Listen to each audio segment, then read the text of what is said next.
Bom dia a todos, estamos aí na nossa sétima videoaula, onde falaremos do diagnóstico diferencial da tuberculose. É importante salientar a vocês que o diagnóstico diferencial da doença tuberculose é quando você está com um paciente com uma TB pulmonar, ou uma TB primária, ou secundária, ou uma TB miliar, uma suspeita, né? Um paciente com tosse produtiva ou tosse seca por mais de 3 semanas, ou por 2 semanas, se for institucionalizado, ou uma suspeita de TB extrapulmonar, quais doenças podem ser além da tuberculose? Isso o médico tem que dominar, porque ele tem que estar atento quais doenças, além da tuberculose, ele tem que pensar para poder fechar o diagnóstico, tá? Então, a TB ela deve ser incluída como diagnóstico diferencial nos casos de febre de origem indeterminada, ou seja, um paciente que apresenta febre e não consegue determinar qual é a causa daquela febre, com sudorese noturna, tem que pensar em buscar o diagnóstico para tuberculose, tá? Também, síndrome consumptiva. Então, o paciente com síndrome consumptiva também tem que observar se não é uma tuberculose que está causando a síndrome. Pneumonia de resolução lenta em todo paciente com tosse prolongada sem causa conhecida, ou seja, o paciente está com pneumonia, está fazendo tratamento e não está respondendo, está de resposta lenta ao tratamento, tem que pensar no diagnóstico de tuberculose. Paciente que apresenta tosse prolongada e não tem origem a tosse, tem que pensar também no diagnóstico de tuberculose. Isso é um ponto importante. Agora vamos citar com mais profundidade vários agentes etiológicos e várias patologias que podem confundir com tuberculose. Tá? Primeiro, com a forma pulmonar da tuberculose. Tá? Na forma pulmonar, o diagnóstico diferencial deve ser feito principalmente com a silicose. Tá? O que é a silicose? A silicose é uma doença ocupacional por inalação de partículas de areia. Isso é muito comum em mineradores, em pessoas com atividade ocupacional, com manuseio de jatos de areia, pessoas que trabalham em escavações, em construção civil, tá? Então a silicose é uma doença até um pouco arrastada, né? Porque tem que ficar inalando ocupacionalmente, continuamente, essas partículas sílicas, né? Que estão na areia. A infecção fúngica também pode confundir, né?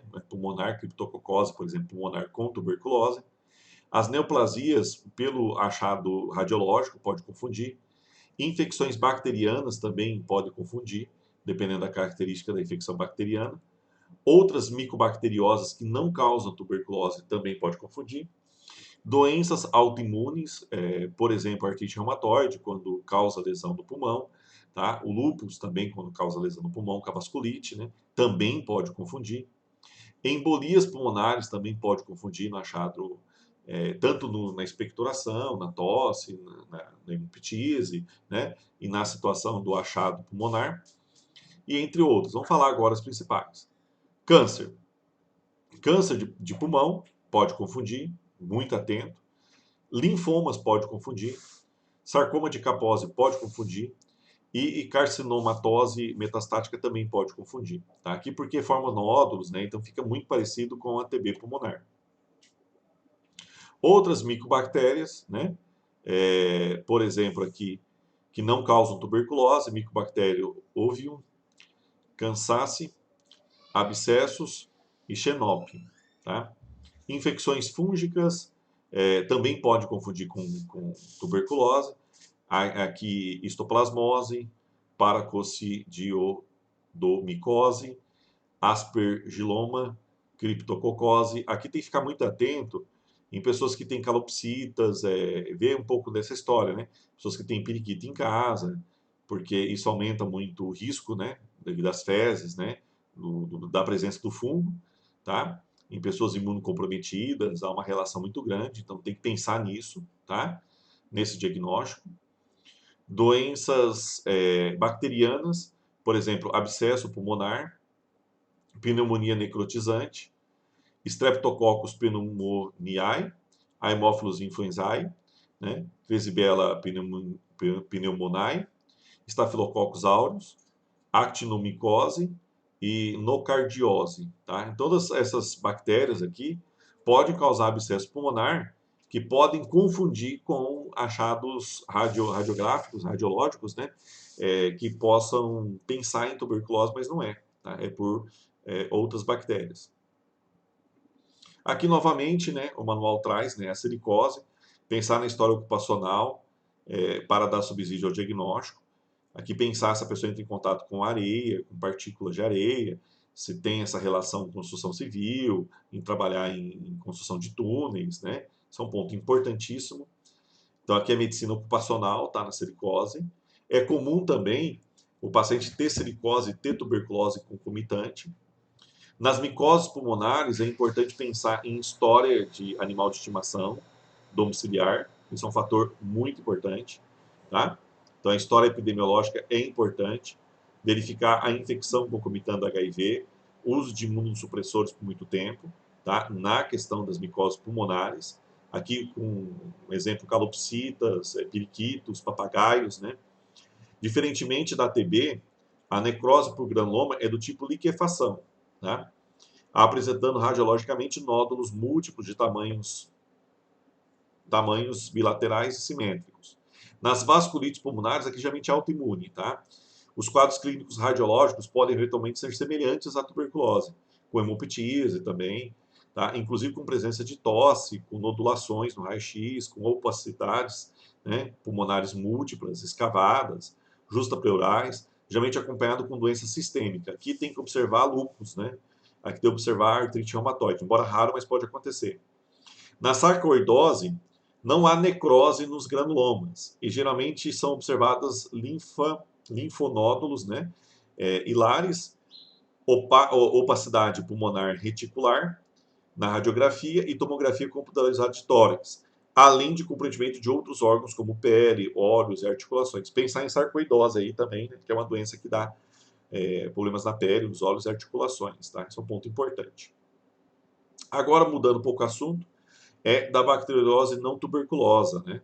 A apresentação clínica mais frequente é a pulmonar, das micobactérias que não causam tuberculose. Os sintomas são muito parecidos com tuberculose, porque dá febre, porque dá perda de peso, porque dá sudorese noturna. Então, é importante o diagnóstico por cultura, tá? Isso é um ponto importante. É importante o diagnóstico por cultura. Forma pleural. Na forma pleural, há muita confusão com linfoma, que apresenta principalmente um diagnóstico diferencial da TB pleural, tá? Uma vez que ambos há exudato linfocíticos em pacientes com faixa etária próximas, né? História clínica semelhante e frequentemente com adenosina deaminasa, né? Deaminase ADA, né? Em níveis superiores a 40 unidades por litro. No entanto, os linfomas raramente apresentam-se com derrame pleural. Então, no linfoma não tem derrame pleural, o que difere da tuberculose pulmonar, que normalmente tem, né, pleural, né, normalmente tem, sem envolvimento de outras estruturas torácicas e extratorácicas, com exceção de linfomas primários de cavidade, que são bem raros, né. Geralmente são observados alargamento do mediastino, na radiografia de tórax, e linfadenomegalias de tomografia computadorizada de tórax. Aqui podemos concluir que não se dá para dar diagnóstico de TB pleural só pelo raio-x, tá? Tem que fazer exame bacteriológico, sim, obrigatoriamente. Tá? Isso é um ponto importante. Agora, da forma ganglionar. Na forma ganglionar, o diagnóstico diferencial de TB deve ser feito com doenças linfoproliferativas. Outras micobactérias, de complexo Mycobacterium ovium intracellular, Mycobacterium escrofulaceu, Mycobacterium cansace, Mycobacterium bovis e Mycobacterium hemófilo. Infecções bacterianas, infecções fúngicas também, na ganglionar, como histoplasmose, criptococose, especialmente em pacientes imunodeprimidos, né? Toxoplasmose também pode causar aumento ganglionar, confunde bastante. E sarcoidose também pode causar aumento ganglionar e confundir bastante, tá? Na meningite tuberculose, qual é o diagnóstico diferencial importante, tá? A meningite tuberculose ela é bem inespecífica, né? Ela não tem sinais clássicos, né? É bem arrastada. A TB meningite deve incluir, entre outros diferenciais, infecções bacterianas outras, infecções fúngicas e virais do sistema nervoso central. Outras causas de meningite, como neoplasia, como sarcoidose Lúpus sistêmico também pode confundir, causando quadro de meningite. Também devem ser consideradas. O diagnóstico radiológico diferencial inclui criptococose meningia, sarcoidose, linfomas, metástases e encefalite por citomegalovírus também é um quadro, mas que é muito comum em paciente imunodeprimido, né, imunocomprometido, em HIV positivo, já com a doença AIDS. Né? Então é importante o diagnóstico aqui confirmatório também celular, né, molecular. Né? Forma osteoarticular.